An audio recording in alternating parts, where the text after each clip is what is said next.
इस सत्र के नवे लेक्चर में आप सभी का स्वागत है।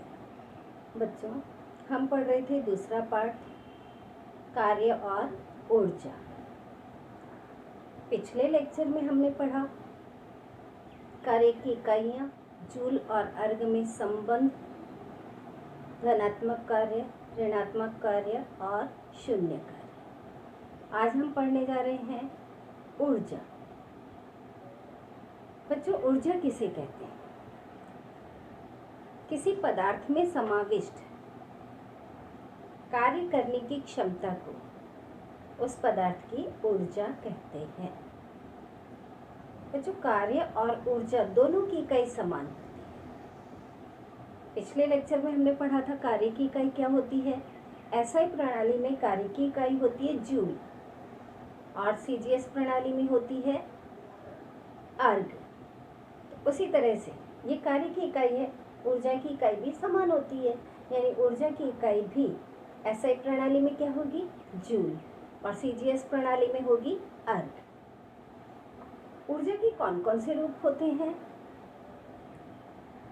ऊर्जा के रूप होते हैं जैसे यांत्रिक ऊर्जा, ऊष्मा ऊर्जा, प्रकाश ऊर्जा, ध्वनि ऊर्जा, चुंबकीय ऊर्जा, सौर ऊर्जा, रासायनिक ऊर्जा, परमाणु ऊर्जा।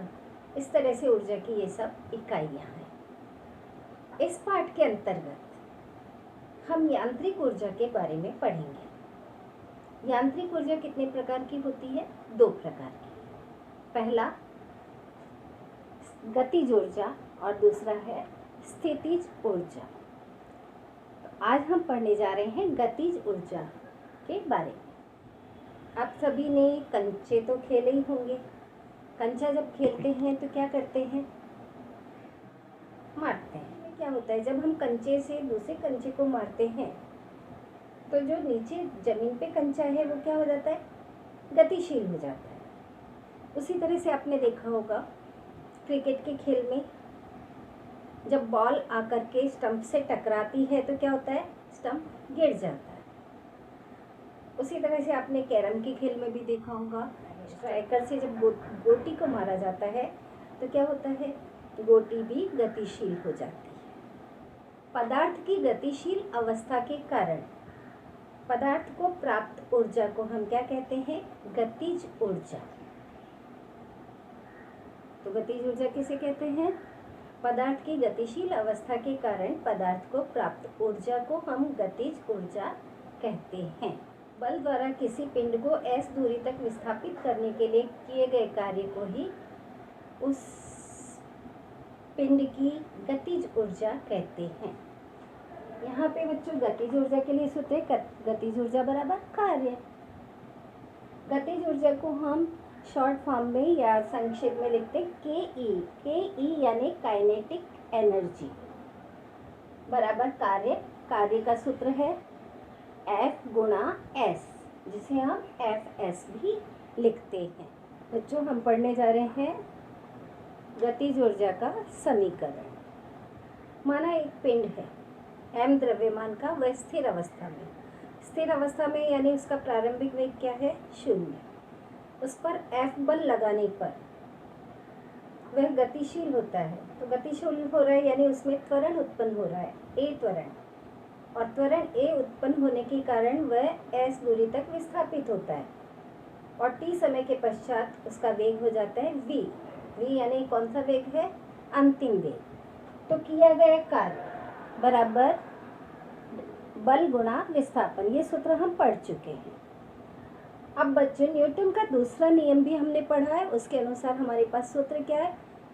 F बराबर ma यानी बल बराबर द्रव्यमान गुणा त्वरण। ये हम पढ़ चुके हैं पहले ही। और न्यूटन की गति संबंधी दूसरा समीकरण ये भी हमने पढ़ा है। वो समीकरण मैंने यहाँ लिखा है S बराबर ut प्लस 1/2 at स्क्वायर, गति का दूसरा समीकरण। इस समीकरण में मान रखते हैं हम पिंड का द्रव्यमान क्या है? m, प्रारंभिक वेग 0 और अंतिम वेग है v।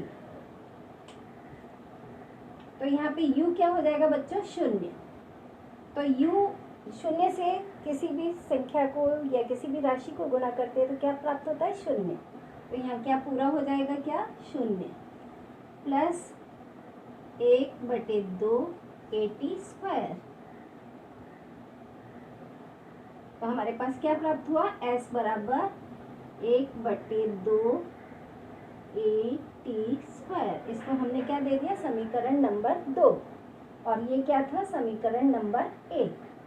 अब हमारे पास जो ये पहले वाला सूत्र है, कार्य बराबर बल गुणा विस्थापन, इसके अंतर्गत हम F का मान ये रखेंगे और S का मान जो हमने ये प्राप्त किया ये रखेंगे।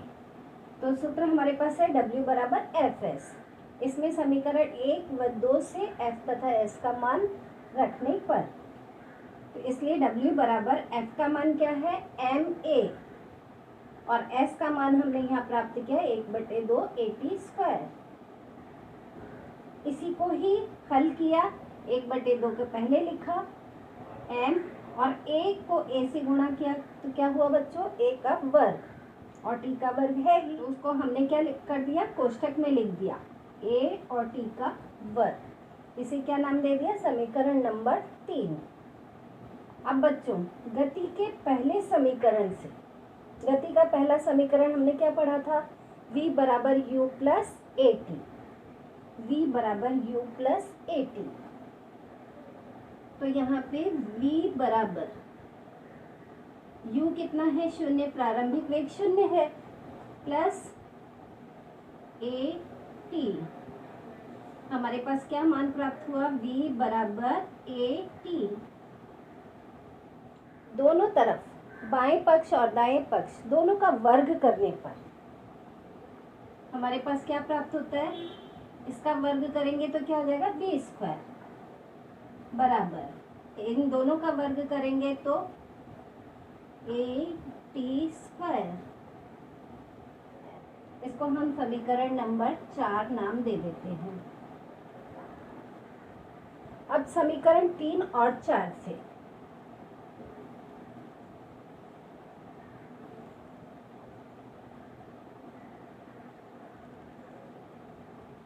समीकरण 3 व 4 से, समीकरण 3 क्या है बच्चों अपने पास, W बराबर 1/2 M AT स्क्वायर, और 4 है v स्क्वायर बराबर AT का स्क्वायर।